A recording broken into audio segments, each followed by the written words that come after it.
Shalom, selamat pagi anak-anak yang dikasihi Tuhan. Tetap semangat ya. Kita percaya bahwa Tuhan selalu menyertai kamu dan saya. Mari kita akan mengawali hari ini dengan renungan firman Tuhan. Sekali lagi, sebelumnya kita akan berdoa. Mari satu dalam doa. Bapa di surga, mengucap syukur sekali lagi buat hari ini. Tuhan menyertai kami merasakan Tuhan baik buat setiap kami. Kami mau belajar firman-Mu sekali lagi. Mari ajar kami untuk dengar-dengaran kepada firman-Mu, dan kami boleh melakukan dengan kekuatan Roh-Mu, sehingga kami boleh melihat penyertaan dan kebaikan Tuhan senantiasa dalam hari-hari kami. Berkati kami, anak-anak-Mu dan juga hamba-Mu ketika kami mendengarkan firman-Mu. Di dalam nama Yesus, haleluya, amin. Puji Tuhan, anak-anak sekalian, pada pagi hari ini kita akan merenungkan firman Tuhan dari Keluaran 14 ayat 13 sampai dengan 31. Wah, panjang ya, tapi Mem Rata tidak akan membacakan semua, hanya beberapa ayat saja karena ini ada sebuah cerita tentang Musa membawa bangsa Israel keluar dari Mesir ya. Pasti semua sudah tahu ya. Ada poin-poin yang Mem Ratna akan bagikan pada pagi hari ini. Kalau boleh diberi judul pagi hari ini, judulnya adalah tiada yang mustahil bagi Tuhan ya. Oke. Keluaran. Bentar, Mem Ratna buka dulu. Keluaran pasal 14 ayat yang ke-13. Mem Ratna akan baca di Keluaran 14 ayat 13 dan 14. Tetapi berkatalah Musa kepada bangsa itu, janganlah takut, berdirilah tetap dan lihatlah keselamatan dari Tuhan yang akan diberikannya hari ini kepadamu, sebab orang Mesir yang kamu lihat hari ini tidak akan kamu lihat lagi untuk selama-lamanya. Tuhan akan berperang untuk kamu dan kamu akan diam saja. Anak-anak sekalian, kita tahu cerita Musa ini ya.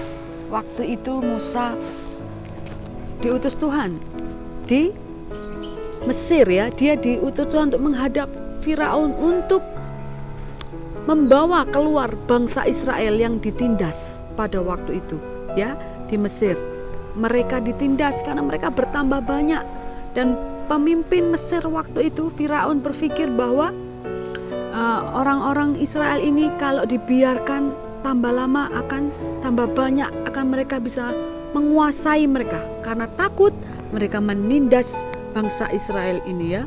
Tetapi semakin ditindas mereka semakin berkembang, semakin banyak ya, karena mereka adalah bangsa yang diberkati Tuhan seperti di dalam firman Tuhan.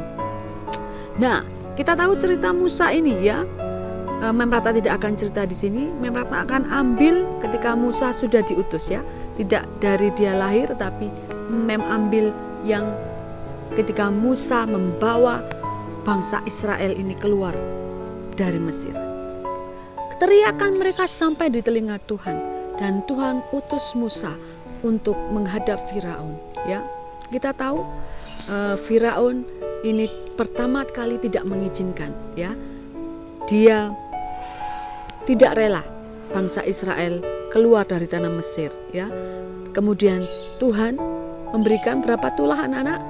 10 tulah ya. Kita tahu ada beberapa macam tulah itu, dan yang terakhir adalah anak sulung dari semua orang di Mesir itu mati ya. Nah, karena itu Firaun akhirnya melepaskan bangsa Israel ini bersama dengan Musa, dan akhirnya mereka sampai di tepi laut Teberau ya. Dan apa yang terjadi adalah ketika mereka ada di situ, ternyata Firaun ini, raja Mesir itu, berubah pikiran. Dia memutuskan untuk mengejar orang Israel ini ya, dengan tentaranya, dengan tentara berkudanya ya, kereta berkudanya ya, senjatanya semua dikerahkan ya. Mereka mengejar sampai di tepi laut Teberau. Ketika orang-orang Israel ini melihat, mereka sangat ketakutan tentunya. Karena apa, anak-anak? Di depan laut, di belakang Firaun dengan tentaranya, dengan kereta berkudanya. Tentunya ini hal yang sangat menakutkan pada waktu itu. Bagaimana ini? Mereka berteriak dan mereka minta tolong Musa, bagaimana ini? Dan kita tahu Musa memberikan penghiburan. Jangan takut ya, karena Tuhan akan berperang untuk kamu dan kamu akan diam saja. Anak-anak sekalian, yang terjadi selanjutnya kita tahu bahwa ya, Musa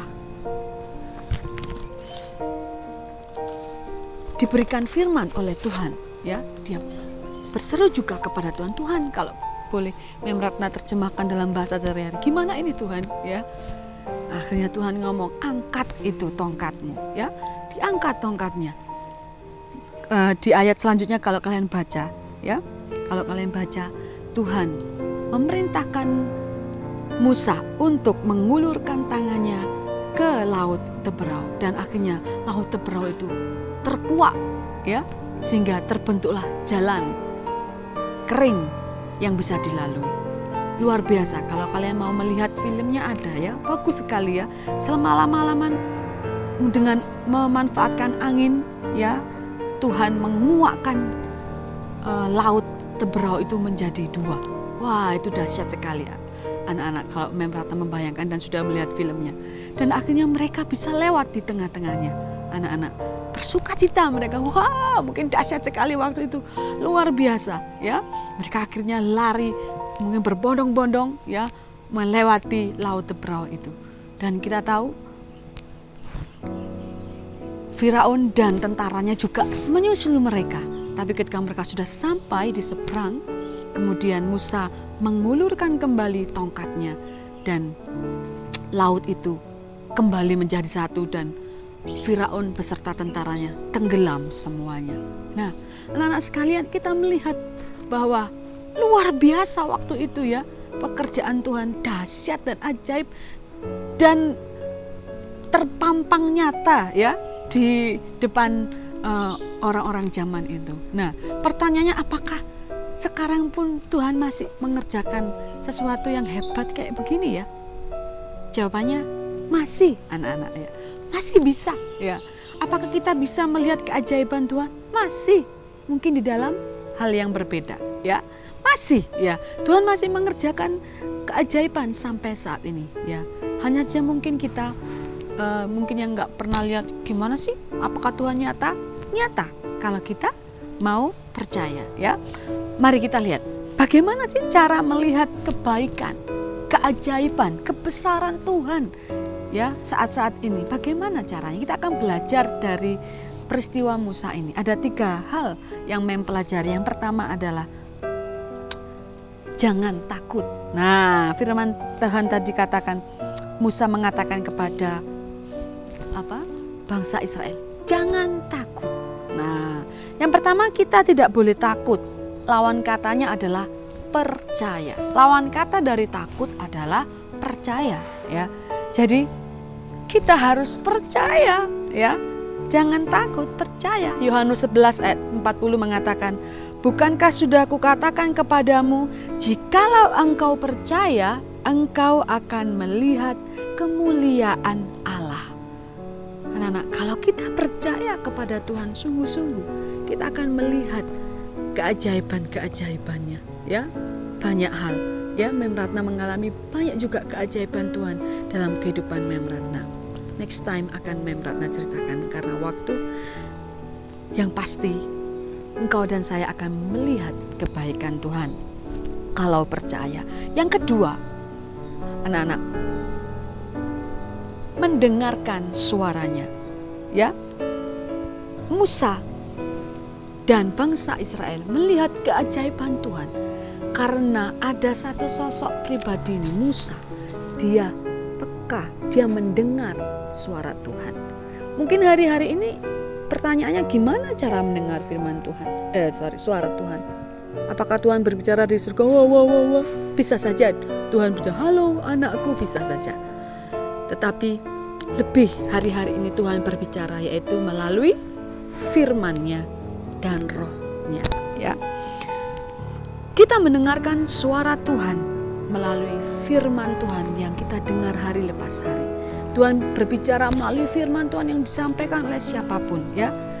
Dan melalui Roh Kudus yang Tuhan taruh di hati kita. Ketika kita percaya kepada Tuhan, Tuhan akan menaruh roh-Nya yang membuat kita, Tuhan pimpin kita melalui roh-Nya dalam hati kita. Ketika kita pernah nggak melakukan hal yang mau buruk gitu ya, tiba-tiba dalam hati ada seperti jangan, mau mencuri, dalam hati ada alarm, itu roh Tuhan berbicara jangan, tidak baik, ya. Nah ini, semakin kita sering mendengarkan firman Tuhan akan berbicara dalam hati kita. Roh Kudus akan ingatkan, ya. Malas-malasan, tiba-tiba dalam hati, jangan malas. Ya, kalau kamu mau, Tuhan bangunkan aku ingin rajin Tuhan, aku mau bangun pagi, aku mau mengerjakan tugas-tugasku, tolong aku Tuhan. Tuhan akan memberikan tuntunan melalui suara hati kita. Kita mau malas, ayo bangkit, ya. Firman Tuhan muncul, ayo. Nah ini Roh Kudus yang mengingatkan. Nah ketika firman Tuhan diberitakan, kamu mendengarkan dengan baik-baik, ya, sikap mendengarkan yang baik. Ini yang dikenan Tuhan. Di dalam 1 Samuel 15 ayat 22b dikatakan, sesungguhnya mendengarkan lebih baik daripada korban sembelihan, memperhatikan lebih baik daripada lemak domba-domba jantan. Tuhan mau kita belajar mendengarkan dan memperhatikan. Mendengarkan beda dengan hanya mendengar. Mendengar mungkin sambil lalu, oh ya saya dengar. Mendengarkan itu berarti kamu memberikan perhatian. Perhatikan ketika firman Tuhan diberitakan. Punya sikap hati yang mau belajar, ya, mau menerima nasihat dari firman Tuhan. Ini kamu belajar mendengarkan suaranya, ya. Amsal 15 ayat 32.